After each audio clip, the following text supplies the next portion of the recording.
Na korom gajuang kaluwore gi lweny mag kit chweche kaunti mano ma Kisii, jotelo mawuok e gwenge go osechako puonjo oganda ewi ratiro mag yudo mwandu kata pogo mwandu kowuok kuom joma osenindo.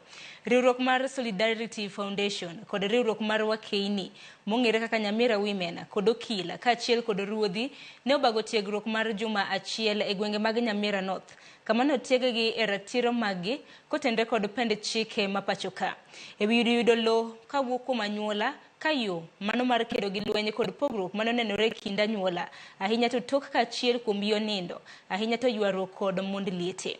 Jodak mano yuoro ne opuoyo chenro mano yaw wengegi e seche mathoth gi notenore kod weche gweko mag chike.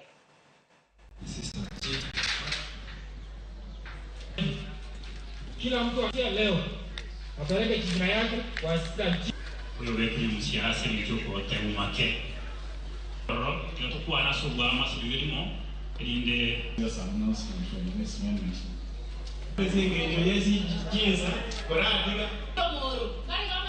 We've been partnering with the International Solidarity Foundation under the Muungano Gender Forum project, and we've moved all over the place from Monday.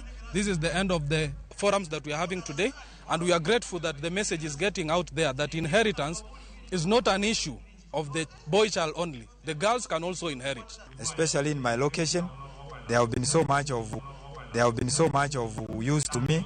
We have gone to almost every corner of my location, giving people this very important information as pertains succession and inheritance. We find a lot of cases reported to us that someone is violating my land rights, and we are here to support our women, telling them that they also have they have a right to own land and to access it. So many cases of gender-based violence are caused by lands, property, and inheritance, and even succession. So we thought it wise to come out and sensitize the community on the issues of land, property rights, succession, and inheritance, so that we can curb these GBV issues which are going on in Nyamira and Kisii counties.